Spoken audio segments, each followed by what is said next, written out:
Hello guys and welcome back to my channel. तो पहले के पार्ट में हम लोगों ने देखा था कि लैनवांग जी उन लोगों से थोड़ा सा घबरा गया था, क्योंकि ये लोग तो उसके मन की बातें सुन रहे हैं और पता नहीं ये लोग और क्या क्या कर सकते हैं। बाओशन सरन कहती है कि वेओशन को पहले मुझे चेक करने दो कि हुआ क्या है। वो बाओशन सरन जाती हैं और वेओशन को चेक करती हैं। वो देखती हैं कि वेओशन को उसका पैनिक अटैक तो आया ही था, उसके साथ साथ उसकी बॉडी में कुछ और भी गड़बड़ है। वो अच्छे से चेक करती हैं और कहती हैं क्या तुमने इसे अच्छे से ध्यान रखा था और मेडिसिन उसे दी या फिर नहीं दी। मैडम यू कहती है कि वो मेडिसिन वो रोज़ खा रहा है और हमने इसका ध्यान बहुत अच्छे से रखा हुआ है। बाओशन सरन कहती है अगर ये ऐसा ही है तो इसकी बॉडी में वो पॉइजन वापस स्टार्ट कैसे हो गया, वो पॉइजन वापस कैसे फैल रहा है। तुम जानती हो कि इसकी बॉडी में वो पॉइजन कितना ज़्यादा फैल चुका है। वो मेडिसिन या फिर तुमने बंद कर दी है या फिर वो कहाँ है, मुझे दिखाओ। बाओशन सरन जैसे वो दवाइयाँ मंगवाती हैं, मैडम ये वो दवाई शो कराती हैं। वो दवाइयाँ वो तो ठीक ही थी और वो रोज़ खा भी रहा था बेहोशा, बट उसे किसी ने चेंज कर दिया था। बाओशन सरन कहती है कि ये क्या हो रहा है, तुम लोग कल्टिवेटर तो इतना भी नहीं जान सकते कि वो दवाई नहीं है, इसमें वो ऑरा नहीं है जो प्योरीफाई मैंने करके दिया था। मैडम ये सुन के डर जाती है, क्योंकि अब उन्हें डर लग रहा था कि वेओशन के साथ क्या होगा। मैडम यू अपनी पावर्स वेओशन को देने लगती है कि शायद इससे वेओशन होश में आ जाए। बाओशन सरन कहती है कि हम सबकी पावर्स उसके लिए पॉइजन है, तो तुम क्या चाहती हो वो मर जाए, उसे दूर हटो। बाओशन सरन बहुत ज़्यादा ही गुस्से में थी। यू को थोड़ा गुस्से में वेओशन से दूर हटाती हैं और फिर खुद को शांत करती हैं और बाओशन सरन से कहती है कि मुझे माफ़ करना, मैं अपने गुस्से पे कंट्रोल नहीं कर पा रही हूँ। मैडम यू के आंखों में भी आंसू थे। वो कहती है कि कोई बात नहीं। बाओशन सरन कहती है कि मुझे लगता है कि हमें हमारा आखिरी तरीका यूज़ करना ही पड़ेगा, जो मैं नहीं चाहती थी कि वो कभी भी इस्तेमाल हो। बाओशन सरन की ये बात सुनकर मैडम यू कहती है कि उसके सिवा कोई और रास्ता नहीं है। अब लैनवांग जी से सब्र नहीं हो रहा था कि हमें पहले बात चल क्या रही है। अगर वेओशन की जान खतरे में ही है तो उसे हॉस्पिटल क्यों नहीं ले जा रहे, यहाँ पे ये लोग इतनी लंबा चौड़ा डिस्कशन कर क्यों रहे। लैनवांग जी पूछ ही लेता है कि अगर आप लोग को मालूम चल गया है कि वेओशन को पॉइजन दिया गया है तो उसे हॉस्पिटल ले जाइए, बहुत अच्छे से अच्छे डॉक्टर मैं उसका अरेंज कर दूंगा, वो उसके इलाज कर लेंगे। लैनवांग जी की तरफ बाओशन सरन घूरते हुए कहती है कि तुम मुंह बंद रखो और तुम्हारे ही कारण ये सब होता है। लैनवांग जी कहता है कि मैंने क्या किया, मेरे वजह से क्या होता है। बाओशन सरन उसके पास जाती है। जांग चैंग कहता है कि मुझे नहीं लगता कि आप इसको कुछ बताना चाहिए। बाओशन सरन कहती है कि इसे भी जानने का हक है कि इसने हमारी लाइफ कितनी बुरी तरीके से हेल बना के रखी है और इसके कारण ही वो 6 लाइफ से सफ़र करते आ रहा है। आखिर इसे भी मालूम चले कि इसने ऐसा भी क्या किया है जिसके कारण आज उसकी ये हालत है। जांग चैंग कहता है कि आपको जो अच्छा लगे आप वो कीजिए, और मैं इतना जानता हूँ कि मैं इस पर्सन को कभी भी अपने भाई के आसपास तो कभी नहीं भटकने दूंगा। बाओशन सरन अब लैनवांग जी के पास जाती हैं और कहती हैं कि तुम्हारा यही क्वेश्चन है ना कि हम लोग हिस्टोरिकल क्लोथ में क्यों हैं, यहाँ पे ब्लैक फॉग क्या था और वो पर्सन वेओशन के पीछे क्यों था। इन सब का कारण एक तरीके से कहा जाए तो तुम हो, उस पर्सन को तुम्हारे पीछे होना चाहिए, बट क्या कर सकते हैं कि भी खेल निराले हैं। जिनसेंग कहता है कि ज़िंदगी के नहीं, यहाँ पे तो लोगों के ही एक नहीं दो चेहरे हैं जो दिखते कुछ और होते हैं कुछ और। लैनचैन कहते हैं कि तुम बात क्या कर रहे हो।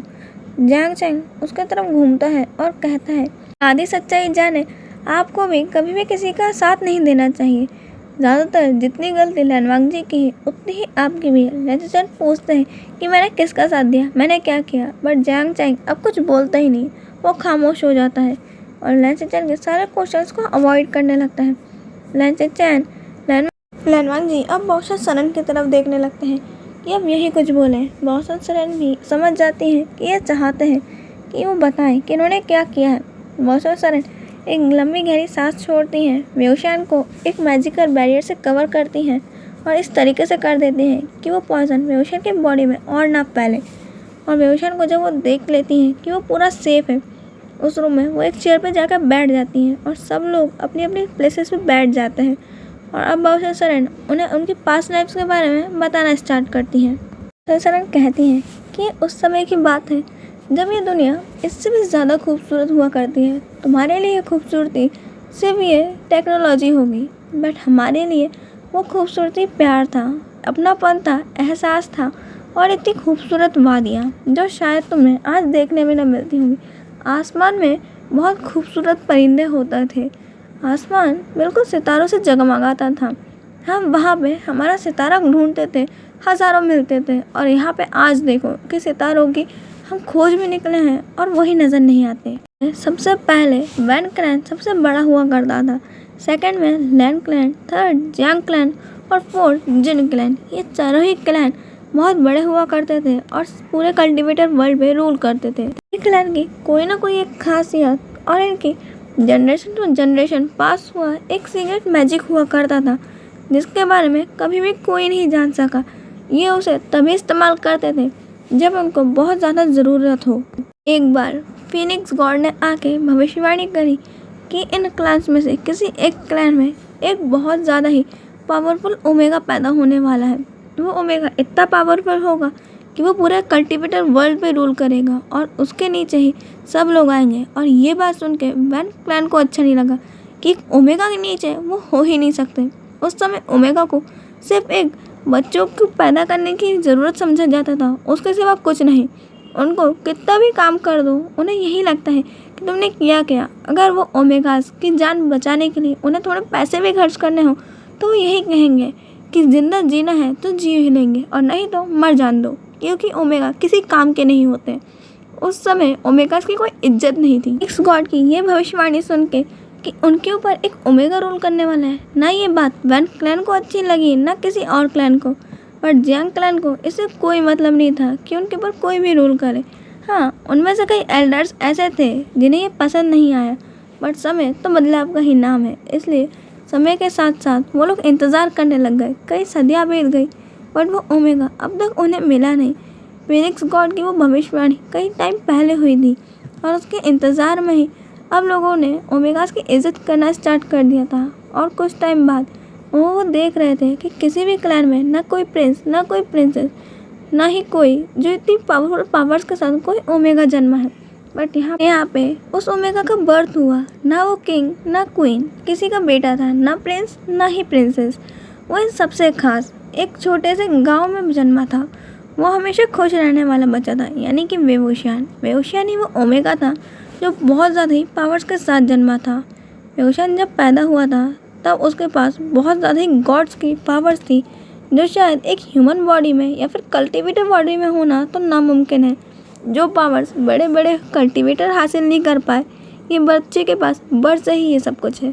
ना उसके फादर कोई किंग है, ना ही कोई उसकी मदर कोई क्वीन। वो तो बहुत आम सी फैमिली से बिलोंग करता है। उसकी फैमिली में जब वो पैदा हुआ था सब लोग बहुत ज़्यादा खुश थे, सबसे ज़्यादा तो मैडम वैन, क्योंकि उनका ये ओमेगा बेटा बहुत ज़्यादा ही ब्यूटीफुल था। यहाँ पे इनकी लाइफ बहुत अच्छी चल रही थी।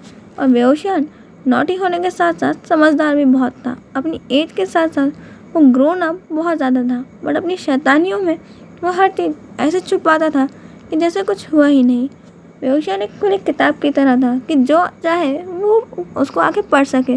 बट हाँ, ये दुनिया खुली किताब के लिए नहीं है, क्योंकि खुली किताब लोगों की कमजोरियां भी बताती है। यहाँ पे सब लोग लैन क्लैन में गूजू में पढ़ने आए हुए थे, अपनी पावर्स को स्टेबल करना सीख रहे थे। और यहाँ वेवोशियन ऐसे ही खेलते खेलते और जंगल में भटकते हुए सब चीज़ों के साथ कई बीस्ट को मारते हुए अपनी पावर्स को बिना किसी टीचर के उसने स्टेबल करना सीख लिया था। वो बिना किसी टीचर के और ना ही गूजू में जाकर पावरफुल बना था। कोई ये नहीं कह सकता कि उसका कोई मास्टर था, क्योंकि वेवोशियन अपनी पावर्स का खुद मास्टर था। वो वैसे ढली है जैसा वेवोशियन चाहता था।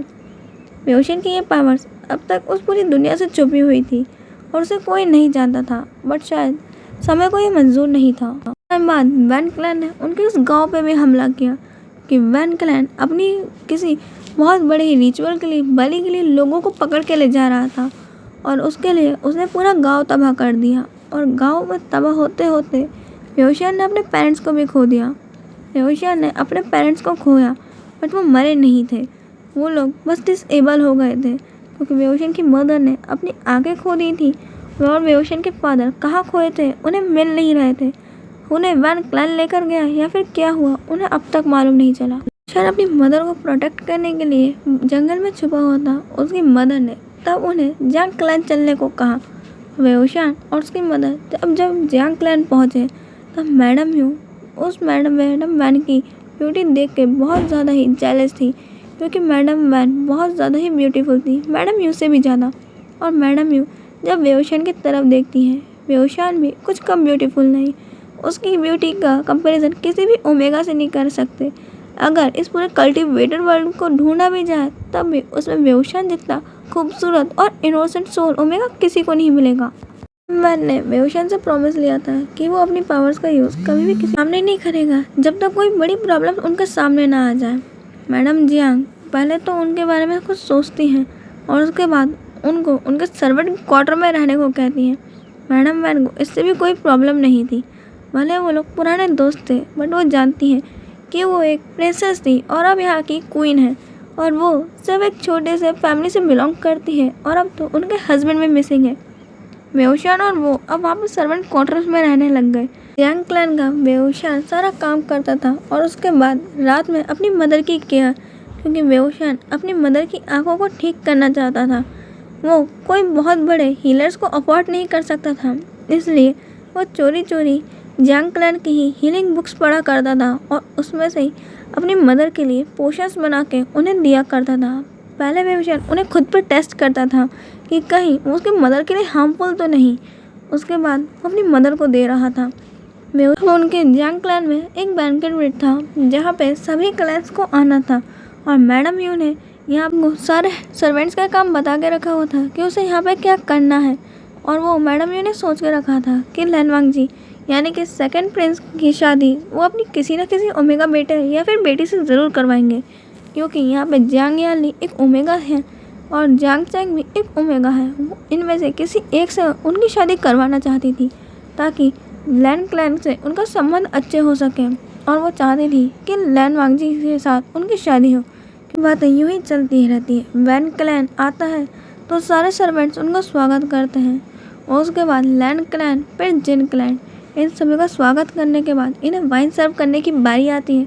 तब वेओशान आता है और इन सबको वाइन सर्व करता है और जैसे ही वेओशान वहाँ आता है, वेओशान की ब्यूटी को देख के वैन चाओ और वैन रूहान तो अपनी लार टपकाने लग गए थे कि ये ओमेगा कितना ज़्यादा ब्यूटीफुल है और इसकी स्किन देखो कितनी ज़्यादा सॉफ्ट है, क्योंकि जब वेओशान उन्हें ड्रिंक सर्व कर रहा था वो उसके हाथों को टच कर रहे थे। वेओशान कुछ कह नहीं सकता था, बट हाँ उसने अपना हाथ उनसे दूर कर लिया। वेओशान उन्हें तो कुछ नहीं कह सकता, बट वो खुद को बहुत कुछ कर सकता है, इसलिए वेओशान ने अपनी बॉडी को बहुत ज़्यादा हीट कर लिया, क्योंकि वेओशान के पास बहुत ज़्यादा ही पावर्स थी। वेओशान अपनी बॉडी इतनी ज़्यादा हीट कर ली कि अगर कोई और पर्सन छुए तो वो तो जल ही जाए। वो वैन चाओ और वैन रूहान जल्दी से वेओशान से हाथ हटा लेते हैं, क्योंकि उन्हें भी थोड़ा सा गर्म लग रहा था। उन्हें लगता है कि ऐसे उन्हें वेओशान की ब्यूटी से ही नशा हो गया, जो एक नॉर्मल ह्यूमन और एक कमज़ोर से ओमेगा की बॉडी उन्हें इतनी हो रही है कि जैसे उनका हाथ जल जाएगा। उसके बाद वेओशान लैनवांग जी, लैन चिचैन और सबको सर्व करता है। वेओशान की ब्यूटी देख के वहाँ पे कोई और यानी कि लैनवांग जी भी इम्प्रेस था कि ये ओमेगा कितना ज़्यादा ब्यूटीफुल है और ये हर काम में परफेक्ट है, क्योंकि वेओशान उन्हें वाइन सर्व भी बहुत ही एटिकेट और मैनर्स से कर रहा था। उसके बाद वेओशान और ओमेगास की तरह उनमें से किसी भी फ्लर्ट करने की जगह शांति से वहाँ पर से चला गया।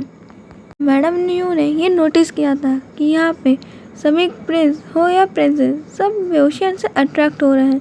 यहाँ पे तो वैन चोहाओ और वैन रूहान भी वेओशान की ब्यूटी के पीछे पागल हो गए और लैनवांग जी की आंखें तो वेओशान का पीछा ही नहीं छोड़ रही। और यहाँ पे ये सब देख देख के मैडम न्यू को गुस्सा आ रहा था कि यहाँ वो वेओशान को एक सर्वेंट बनाना चाहती है। वो नहीं चाहती कि वेओशान की ब्यूटी के कारण अब बना बनाया पूरा प्लान खराब हो जाए, और इसलिए वो हार जाती हैं और वेओशान को कहती हैं कि अब तुम बैंक्वेट में नहीं आओगे। वेओशान बिना कोई सवाल करे सर झुका के हाँ बोल देता है। मैडम यू उसे किचन में काम दे देती है कि वो वहाँ पे किचन का काम करे और वेओशान अब किचन में जाके सारा काम करने लग जाता है। वहाँ पे वो सब लोग वेट कर रहे थे कि वेओशान अब आएगा और अब आएगा, पर वेओशान अब दोबारा आता ही नहीं। बैंक्वेट के बाद वो सभी क्लैन के लीडर्स वहाँ पे रुक रहे थे और सबके रूम को वेओशान ने ही सजाया था। वहाँ पे घूमने के बहाने सारे अल्फाज वेओशान को ढूंढ रहे थे कि वो कहाँ है, और वैन चाओ और वैन रूहान तो इसलिए ढूंढ रहे थे कि अगर ये ओमेगा उनके साथ सिर्फ एक नाइट में स्पेंड कर ले तो उनके लिए यही बहुत अच्छी बात है, क्योंकि इस ओमेगा का हम ही सबसे पहले टेस्ट लेंगे और इसके सिवा तो कोई भी नहीं। सभी अल्फा का दिमाग घटिया तरीके से खराब हो चुका था और कई अल्फाज तो वेओशियन के साथ एक नाइट स्पेंड करने के लिए इतने पागल हो गए थे कि अगर उन्हें वेओशियन का रेप करना पड़े तो वो भी कर सकते हैं। इसके लिए इतना ही, हम मिलेंगे नेक्स्ट पार्ट में। बाय।